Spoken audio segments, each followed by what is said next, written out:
Good morning and welcome to Soaring Sankofa News at Baldwin Hills. Today's stories include an interview with Miss Joy, the teacher who has worked at Baldwin the longest, a brief history of a trailblazer, Marcus Garvey, and a look at the 16th annual LEIMERT Park Book Fair. How long have you been at Baldwin Hills, Kwali? I've been longer than you, Lillian. I've been here for 3.5 years. You've only been here for 3. I actually know a teacher that's been here the longest. I'm about to interview Miss Joy. She's the teacher that worked here at Baldwin the longest.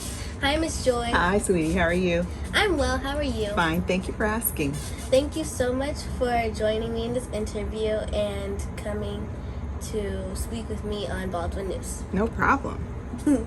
Okay, first question that I'm going to ask you today is, how many years have you worked at Baldwin? So I think it's been 27 here and 11 at my other school. Yeah. Oh, that's so cool. Do you remember the first time teaching? If you do, what was it like? My first time teaching? Well, I think it was a first grade classroom and I was like a substitute and I had no idea what I was doing. And the children mostly all spoke Spanish and I didn't speak any Spanish at all. And I was just like, can you tell them what I said? And can you tell her what I said? I didn't know anything about lining children up, sitting them down. It was just a hot mess. I can see it got better though. Yes, it did. Have you ever had a difficult time teaching? Who hasn't had a difficult time teaching? Oh my gosh. I remember when we came back from the pandemic, that was probably my hardest year of teaching because we were just so scared and like we didn't know if we would get COVID. And I think I just stayed in a very stressed out, scared frame of mind that time, but it got better. I heard you taught Janae at Eco. What was it like to see her bloom into her career? Wow. Well, I had Janae for 4th and 5th grade, my first class here at Baldwin Hills, and she was a superstar student. So, you know, teachers always say we can tell when students are really going to be successful. I had no idea that it would be the success that she has now, but she sang, she was a scholar, she loved learning, she loved writing. So when she visited a few years ago, she came to teach my students about the importance of poetry and songwriting and really had a good time with my class. So she's one of my biggest, favorite, most successful students. That's amazing. Are you planning to retire soon? Well, I would like to retire in 2 years because that'll be my 40th year with LA Unified School District. And I aim to do 40 because my mom taught 40 years in LA Unified. Okay, that's all the questions I had for you. Yes. Thank you so much again. Welcome. Back to you, Lily and Kwali. I never knew that Miss Joy has been teaching for that long. I know, and I didn't know she's planning to teach for 40 years. She's a trailblazer here at Baldwin Hills. Well, our next story is of a trailblazer who is actually a historical trailblazer. Yes, Trey and Calcadon will tell the history of Marcus Garvey. Marcus Garvey is a trailblazer. And we celebrate him because he fought for the rights of black people.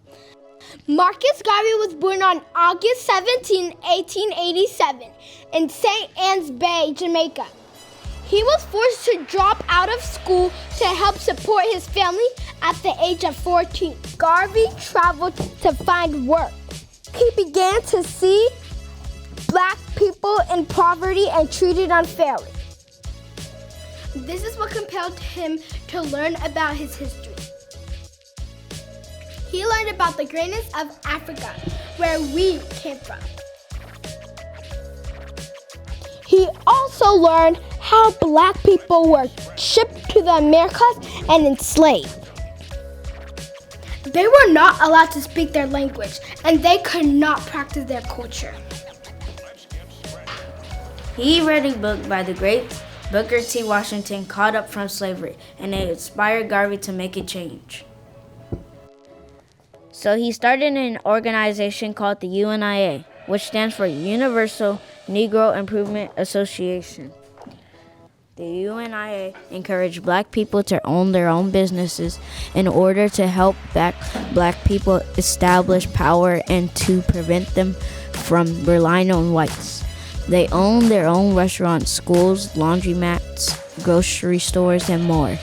He also promoted black beauty and encouraged black people to love themselves. Garvey even went as far as creating his own shipping line so that black people in the Americas and Africa could freely trade with each other. This trailblazer made it his life's mission to improve the lives of black people. And today, he is still honored all throughout the world. Take advantage of every opportunity. When there is none, make it for yourself. I wish I could meet some of the people who saved our culture and fought against racism. Well, we can't meet them, but we can learn about them, like Marcus Garvey. You know what's interesting? Marcus Garvey taught about black people establishing businesses for themselves, and our next story is about that. It sure is. This past weekend, they had the 16th annual LEIMERT Park Village Book Fair in partnership with Malik Books. You know that's a black-owned bookstore, right? That's amazing. This is going to be a good story. Hi, my name is Naima Lemieux Giles with Soaring Sankofa News. I'm here live at the 16th annual LEIMERT Park Book Fair and partner with Malik Books.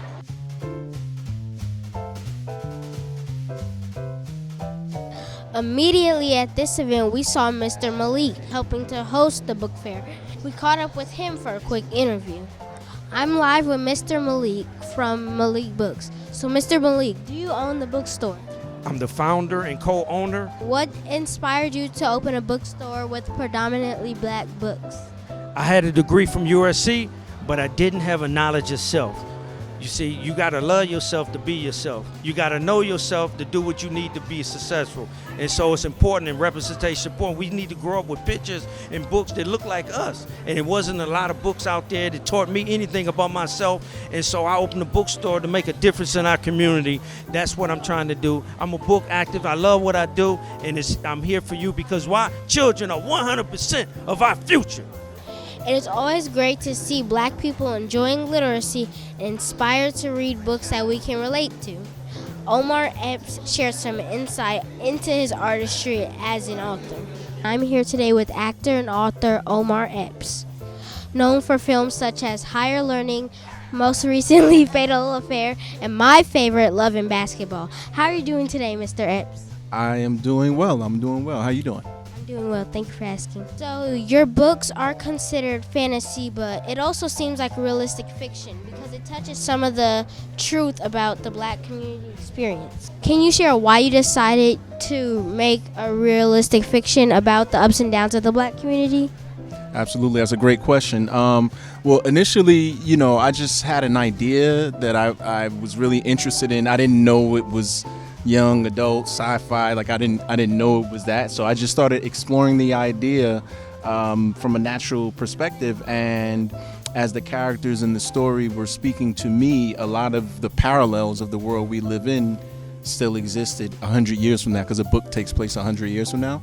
And so I got really inspired by, not that per se, but inspired by the idea that then I could create something that could leave a breadcrumb trail that could translate to you right in this very now by reading a book like this. Where do you find the most enjoyment, in being an author or an actor? That's a great question. I find the most enjoyment in being an artist. I think art it comes in all different forms, and for me to be able to express, whether it's through my own creations and words or through other characters that I portray, but art, whether it's film, television, music, dance, fashion. Art is the thing that transcends cultural bonds such as language. How do you hope to impact your audience with this book series? I would like to impact audiences for hundreds of years to come, hopefully. I hope that the Nubia series inspires a young generation with the notion of not just hope, but the realization of unity, meaning that no matter where we go and what we do in life, we can't accomplish things unless we work together. Thank you for your time, Mr. Epps. This event was so worth it, and it is definitely necessary for adults and youth. You should check it out next year for the 17th Annual Book Fair. Back to you, Lily and Quali. You know what's cool about that event? What? They focus on making books that show us, Black people, books that show our history and show it in a positive light. This bookstore is right in our community, and we definitely need to support them. That's it for today. Make sure to tune in on every other Monday for school news, local news, and so much more. Thanks for watching Soaring Sankofa News at Baldwin Hills. Joy has been teaching for that long. I know. Why am I hired? Where am I? It's literally moving so slow. I don't know if it just paused. This is what compelled him to learn about his history. He also learned about how it just feels weird pointing to a green screen when there's nothing there. No, Miss School said that instead of doing the whole entire thing over and over again, we just do the part that you just start out the parts that you guys missed. Yeah, that's what I was saying. So this is the part that you guys